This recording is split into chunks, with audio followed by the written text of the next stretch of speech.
قربانی کے دن آ رہے ہیں، ٹھیک ہے، تو کیا اتنی اس کو جستجو یا یہ سیکھنا کہ قربانی مجھ پہ واجب ہے یا نہیں، پھر اگلا مرحلہ کہ قربانی کی خریداری کرنے کے لیے بھی اس نے جانا ہے، تو جانور کے اعتبار سے بھی کہ کون سا قربانی کے قابل ہے اور کون سا نہیں ہے، اس علم سیکھنے کے والے صاحب کیا فرماتے ہیں؟ بسم اللہ الرحمن الرحیم۔ دیکھیں بہت اچھا سوال کیا آپ نے کہ واقعی ایک تعداد ہے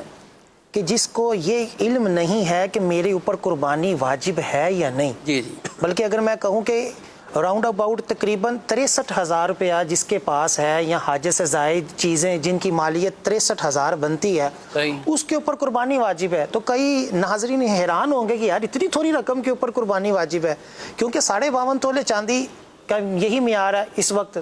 تو اب 52.5 تولے چاندی 63,000 کی تقریباً بن رہی ہے، اس جس کے پاس ہے اس کے اوپر قربانی واجب ہے، تو اب اس کے لیے تو لازم ہے کہ بندہ جو ہے وہ اپنی قربانی کا جو واجب ہے وہ ادا کرے، ٹھیک ہے، اس کو پتہ ہو کہ میرے اوپر واجب ہے، اور اللہ تعالیٰ نے ابھی تو اس کو یہ سہولت دی ہے کہ وہ چاہے تو گائے کی قربانی میں حصہ ملا لے، 13,000 14,000 جتنے کا بھی ملتا ہے اپنے علاقے میں اس کو، ورنہ بعد میں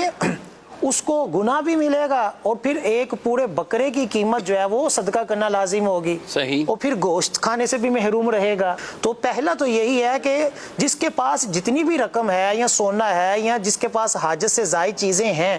وہ اس معاملے میں دیکھے کہ میرے اوپر قربانی واجب بنتی ہے یا نہیں، کسی مفتی سے پوچھے۔ پھر دوسرا، جیسے آپ نے فرمایا کہ وہ جب جانور خریدے تو پھر جانور بھی ہر طرح کا تھوڑی قربانی میں جو ہے وہ درست ہوگا، اس کے بھی احکام ہیں، زیادہ دبلا نہ ہو، کانا نہ ہو، لنگڑا نہ ہو، اور بھی اس میں کئی چیزیں ہیں، اس کی عمر کا اعتبار ہے، تو یہ چیزیں بھی اس کے لیے سیکھنا ضروری ہے کہ کہیں ایسا نہ ہو کہ قربانی اگر کرنے ہی لگا ہے تو پھر ایسے ہی جانور لے آیا کہ پیسے بھی گئے اور قربانی بھی ادا نہ ہو، واجب وہیں کا وہیں رہ جائے۔